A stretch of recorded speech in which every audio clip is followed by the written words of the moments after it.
Welcome and thank you for tuning in to learn more about our latest initiative, Get the Project. Today we're talking specifically about gender justice and activism. I'm Holly Martinez, Executive Director of the Representation Project, where through film, education, and activism, we awaken consciousness, spotlight the cost of harmful stereotypes, and invite everyone to build a more equitable future.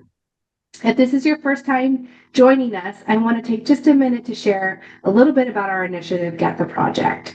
This comprehensive initiative purposes the best of our films, tools, and decades of learning into easy to access and free suite of youth offerings that include one, a dynamic curricula composed of 8 modules covering some of the most pressing issues youth experience today. 2, an online hub for young people to access and connect with the material. And 3, youth clubs that will get started by our Youth Advisory Council members to help drive cultural change in schools, communities, and our homes. The need for these conversations have never been greater. Gender inequity continues to harm communities by limiting opportunities for people of all gender identities, reinforcing harmful and restrictive norms.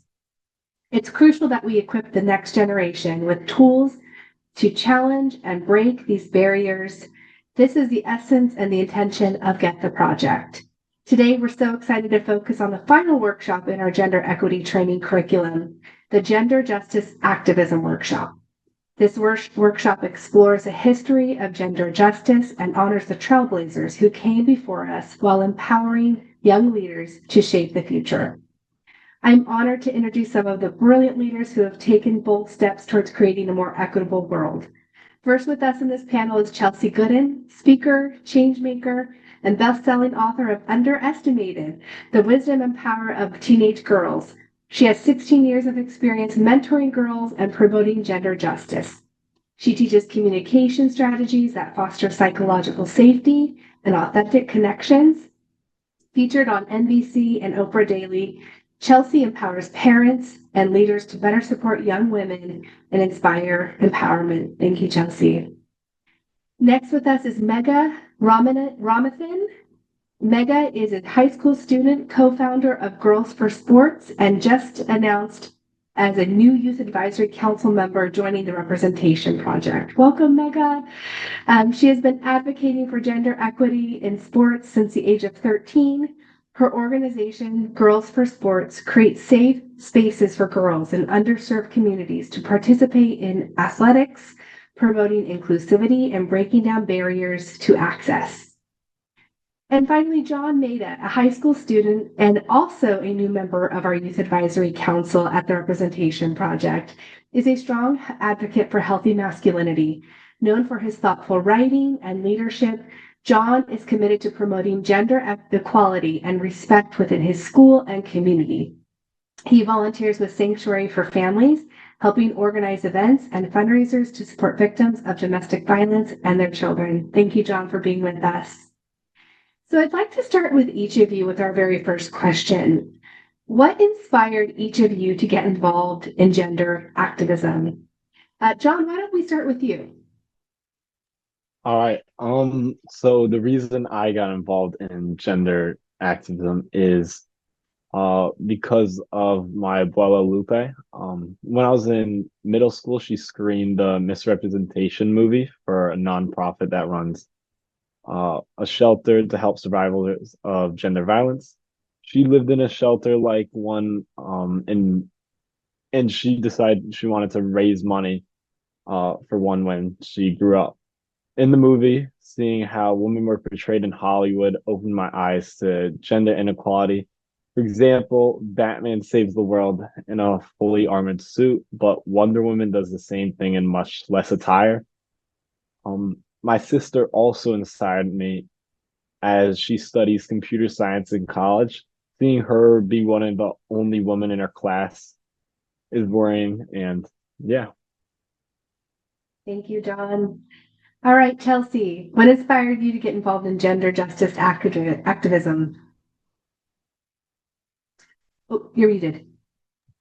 Well, I have a background in the entertainment industry, and I was screenwriting, and I worked on a lot of films, big names of things, and I found myself constantly giving notes on scripts of oh my gosh, could you make that female role more complicated or have more depth or have, more humanity, more lines, and I kept giving that advice to some of the biggest name directors and producers in Hollywood and just being met with just a lack of understanding. It wasn't even that they were against it. They just didn't understand how that type of representation mattered. And then as I was screenwriting, I had a job of working, tutoring and mentoring teenagers. And I saw the human face of that impact, which was, girls had to work so much harder to be in honors STEM classes. It just was, they didn't, whereas boys were often just thrown into those classes. Or another example I saw was the books that kids got to read in class, like they didn't feel like they were represented in their normal literature English classes. And so helping girls advocate for, like, hey, can we have more books with these types of leads in them and read more books? And so I just saw how the impact starts at such a young age and how they needed a more amplified voice for their needs. Amazing. And how about you, Maegha? Yeah. 16. That's how old my grandmother was when she was married off and deprived of her education. And she was forced to go live with people that she never knew. And then from then on, she would wake up at the crack of dawn to take care of her family. And because of this, from a very young age, I've sincerely valued the importance of my education because it's an opportunity that I was given that my grandmother and the women before me weren't. And as I started getting older, I became very involved in social justice organizations and became really involved in my community. And swimming was a sport that was something that I was really passionate about. It really helped me build my confidence. And as I started getting older, more and more girls were dropping out of the sports that I was playing in because of receiving sexist comments. Emphasizing the idea of female inferiority in sports. And because of this, I founded Girls for Sports, driven by the desire to empower other girls to pursue what I and the women before me and the girls beside me were discouraged to do. And since then, I've been leading Girls for Sports, and I've been a part of a lot of other gender equity organizations, as I'm super passionate about this cause, as it's something that has personally affected me, has affected my family, and since then, that's something that I'm really been passionate about. Wow, thank you for sharing that. I think your grandmother must be so proud of you in starting Girls for Sports and seeing how far at such a young age you have come. And we just so appreciate your voice and your activism to do this work and pave the way, continue to pave the way. Thank you. Chelsey, as a change maker and mentor, how do you see the next generation leading the charge for gender justice? And what role do you see young people playing? Well, I think Maegha is a beautiful example of that in motion. And the number one thing I see from this younger generation is they speak up. They do something about it. They want to be a part of the solution. I think older generations, particularly women, felt like they had to just shrug it off and just be like, oh, that's just the way it is. That's the way it is. And this younger generation grew up on films like Moana and Hunger Games and like a completely different type of leadership style that we've gotten to see more of. And so there's been some change. And so I find that girls in particular, when they actually go into the workforce, specifically Gen Z, they're like, wait, what? Like it's harder than they think it is because they've been very much more told, like, you can do anything, like, speak up, fight for your rights. And the actual reality of the world hasn't caught up to how progressive Gen Z actually is.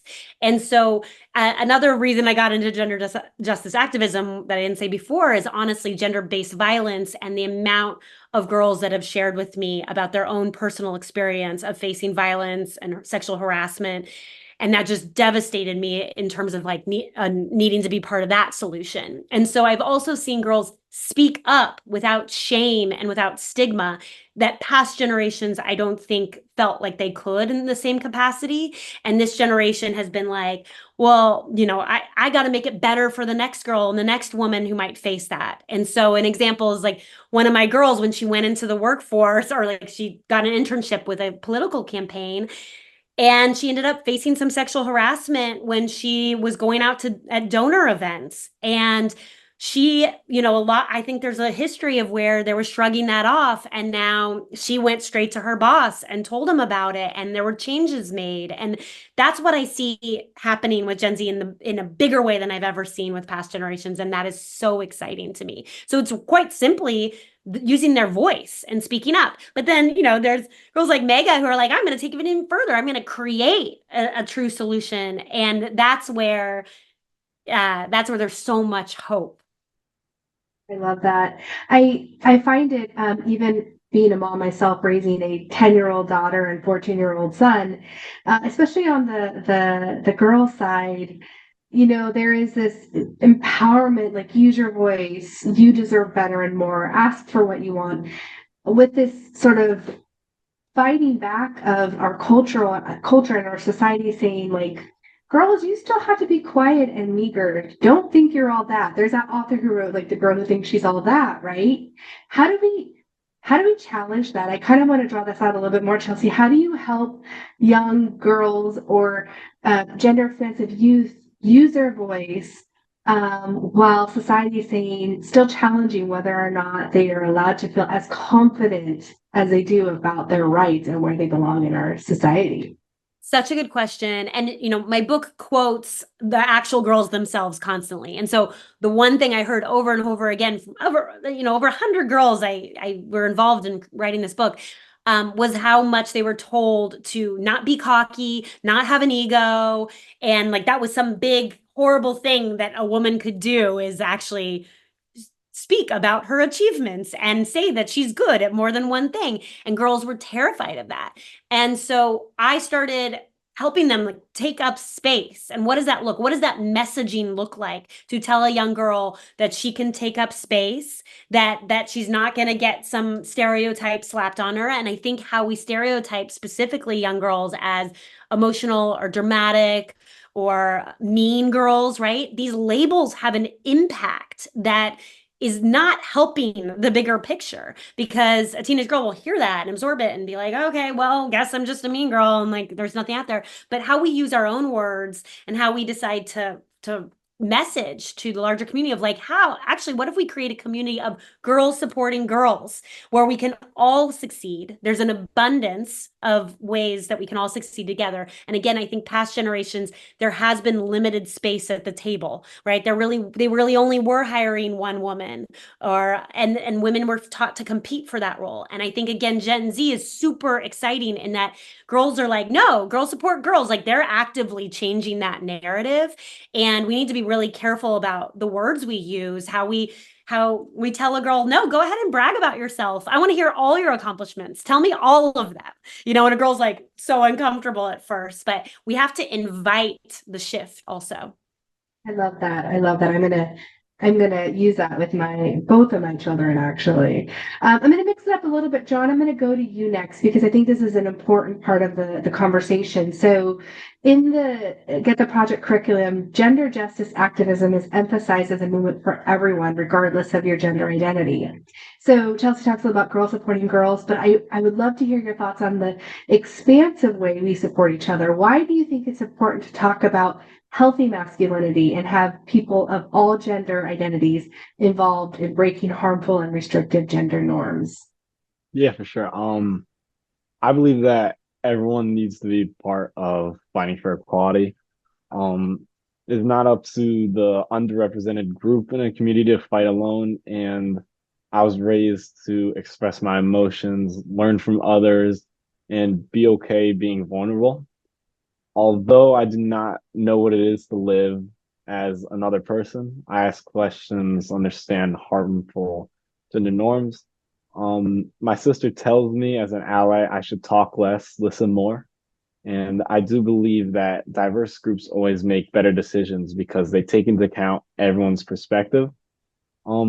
Healthy masculinity is very important as well for fighting harmful and restricted gender norms.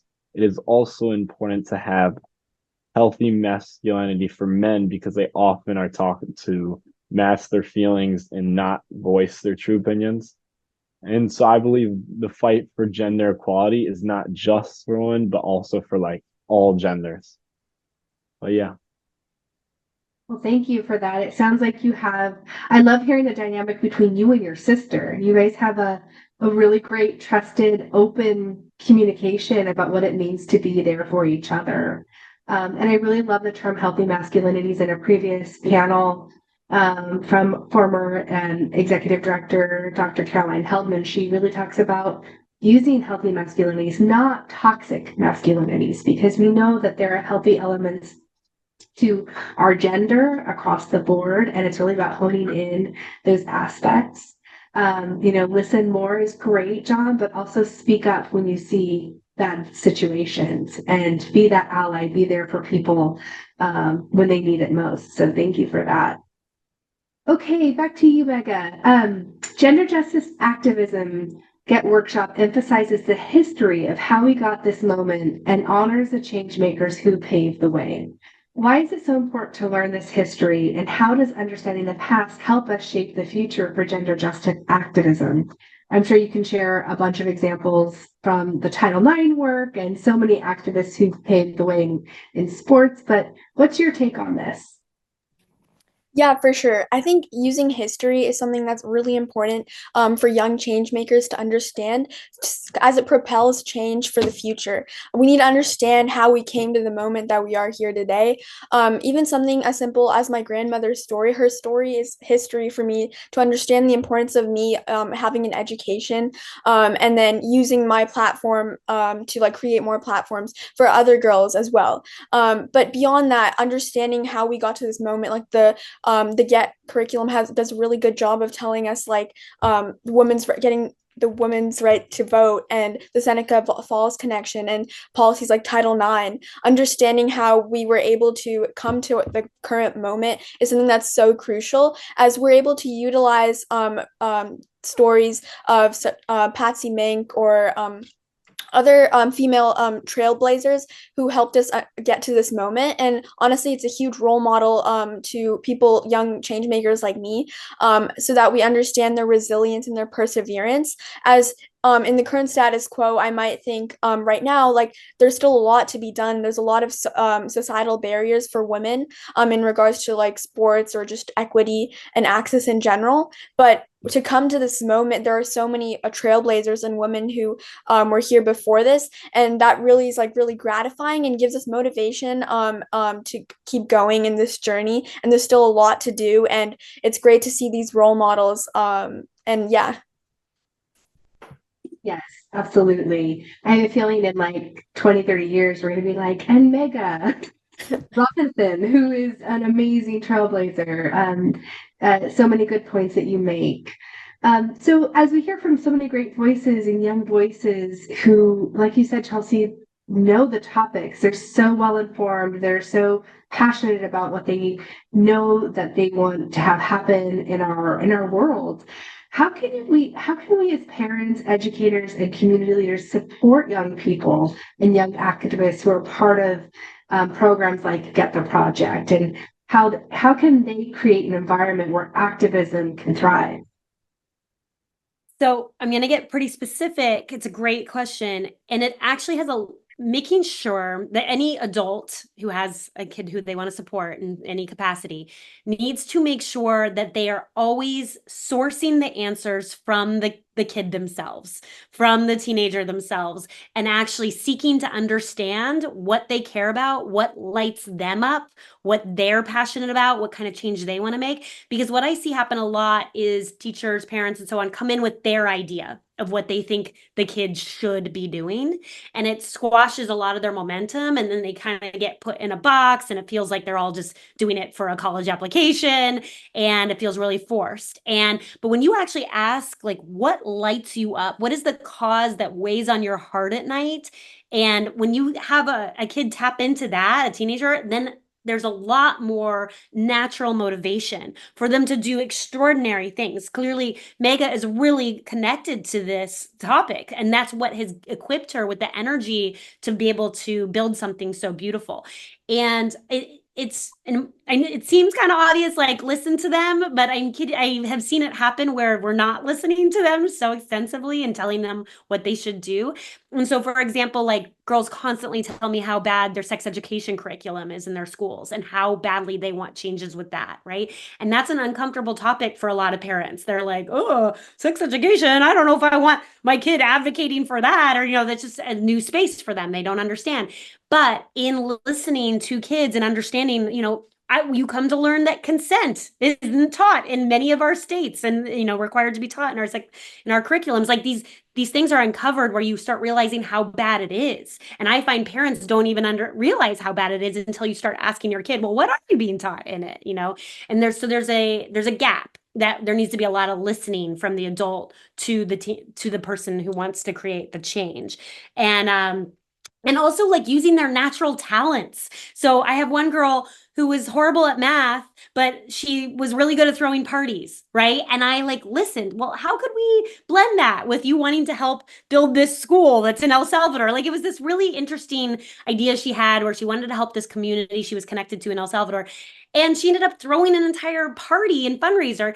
And she did this because she hated math class so much and she wanted to show how she was good at something else, right? And there was a lot of adults in her life telling her, you need to be better at math, you need to be in the honors math class. And it was so funny to see like how a little bit of support for her actual talents, she ended up raising $40,000, building an entire school in El Salvador single-handedly, like because she ended up personally inviting everybody and going door to door to like get silent auction items from businesses, and because she was using her natural extroversion talents. So I think we need to meet kids where they're at, find out what their strengths are, what lights them up, what they care about, and listen and move from that space rather than our preconceived notions of what they should be doing.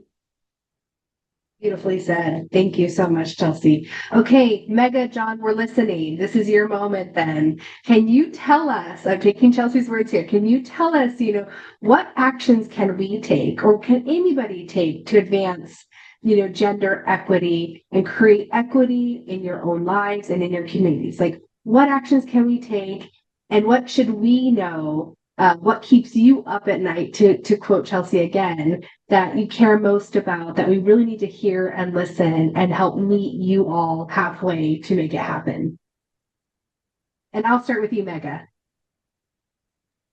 Yeah, for sure. So something that should be noted is that change can be anything. It doesn't have to be something like creating a whole nonprofit. It could simply be being an ally. If you see sexism at school, speaking up about it, or if you want to take more action, maybe starting a gender justice club at your school, or going up to school board meetings and like talking to your school board representatives about sexual harassment that you see in your school. It can be anything, just utilizing your voice and propelling others and motivating others as well to get involved in speaking up against injustice. That's what I really just wanted to emphasize. It can be anything. And for me, what keeps me up at night, it's definitely just my personal connection to the topic of gender equality.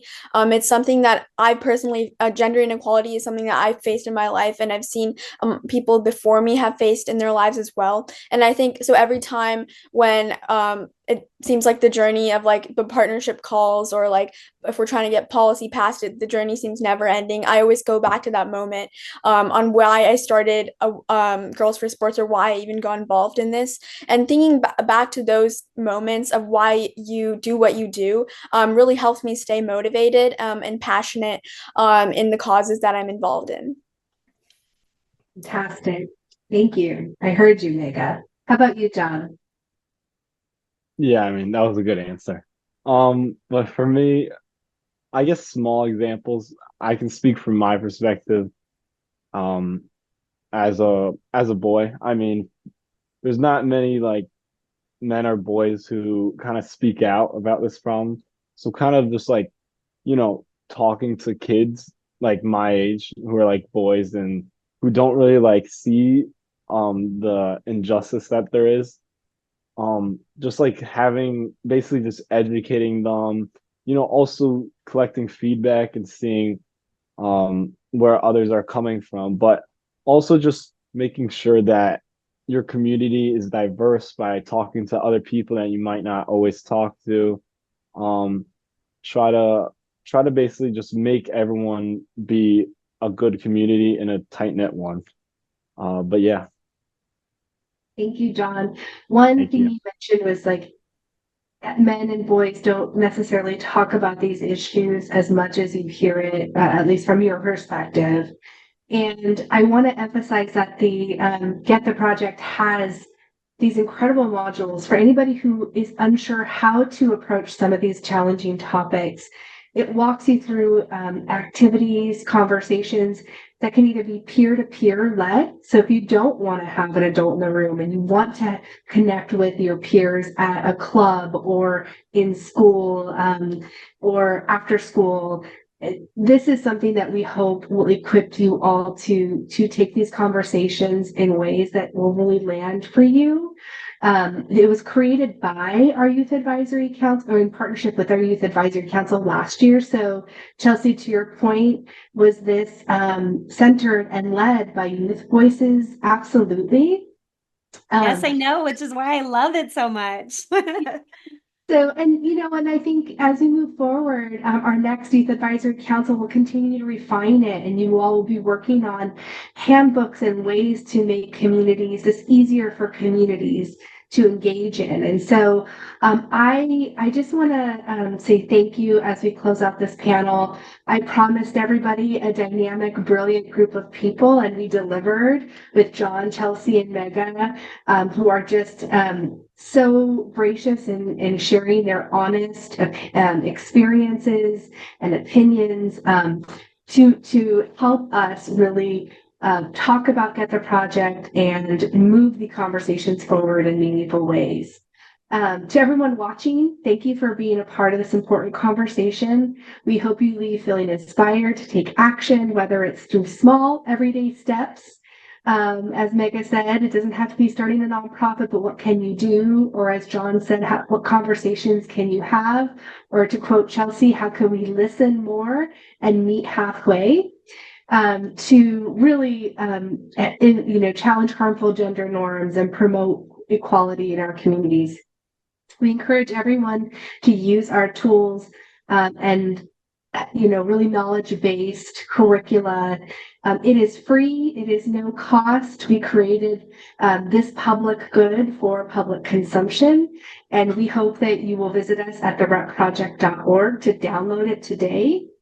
And finally, I just want to make a shout out to our partners who help support our Youth Advisory Council, which is really critical to our curriculum, to conversations about our films, to events, to social media content that's healthy and safe and impactful. It is donations that make each and every Youth Advisory Council member possible. We do pay a stipend for their participation as they deserve, and we'd love to expand this program far and wide across the country. Thank you for your support. We hope you will continue to take action and support programs like Get the Project, or Youth Advisory Council, and so much more at the Representation Project today. Thank you so much. Have a great day.